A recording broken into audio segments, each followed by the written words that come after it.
မင်္ဂလာပါမနေ့ကတော့ဦးစင်းကပြည့်စုံခြင်းတရား၄ပါးတဲ့ကဥဋ္ဌာဏတံ္ပရာဆိုတာကိုခေအမြင်လေးနဲ့ပြောပြသွားတာဖြစ်ပါတယ်ဒီနေ့အာရခတံ္ပရာဆိုတဲ့နော်ရရှိထားတဲ့ပစ္စည်းဥစ္စာတွေကိုမပြောက်ပြတ်သွားအောင်စနစ်တကျစောင့်ရှောက်ခြင်းထိမ့်သိမ်းခြင်းပေါ့နော်အဲ့ဒီအဓိပ္ပာယ်ပေါ့အဲ့ဒါကိုပြောပြသွားမယ်နော်လူငယ်တွေအနေနဲ့ရှေးတုန်းကလိုကိုရရှိထားတဲ့ပစ္စည်းဥစ္စာတွေကိုတစ်တာတဲ့တော့ခတ်သိမ်းထားတာမျိုးနော်မိခင်တစ်တာထဲမှာထည့်ထားတာမျိုးတွေမဟုတ်ဘဲနဲ့နော်အခုခေတ်နေထားနေဆိုလို့ရှိရင်ဥမာဘာတွေကိုသိရမလဲဆိုဒီကိုပိုင်ဆိုင်ထားတဲ့ပစ္စည်းဥစ္စာတွေကိုသူကထိမ့်သိမ်းရမယ်ပြီးတော့ကာကွယ်ရမယ်စောင့်ရှောက်ရမယ်ဆိုတာက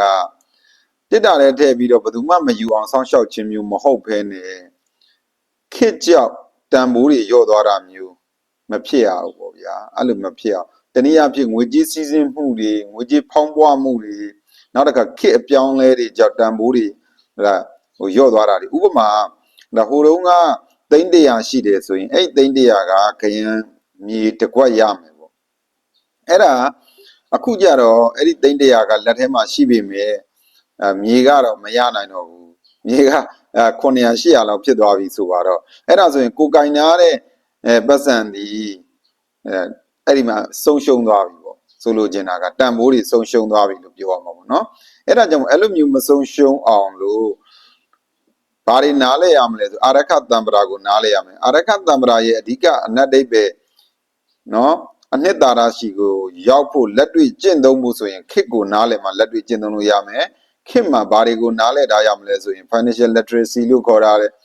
တဲ့ဒီငွေကြေးစည်းစိမ်မှုအသိပညာဘဝတုဒ္ဒတွေနားလဲရမယ် security လို့ခေါ်တဲ့ဒီအာမခံဒီလုပ်ငန်းအာမခံသဘောတရားတွေသိရမယ်ပေါ့နော် investment ဆိုတဲ့ယင်းနှိမ့်ညွတ်နှံမှုတွေဒါတွေနားလဲရမယ်နော်အဲ့တော့ငွေကြေးဖောင်းပွားမှုတွေရှိနိုင်တဲ့အတွက်ကြောင့်ဒီကိုပိုင်ဆိုင်ထားတဲ့ငွေကြေးကို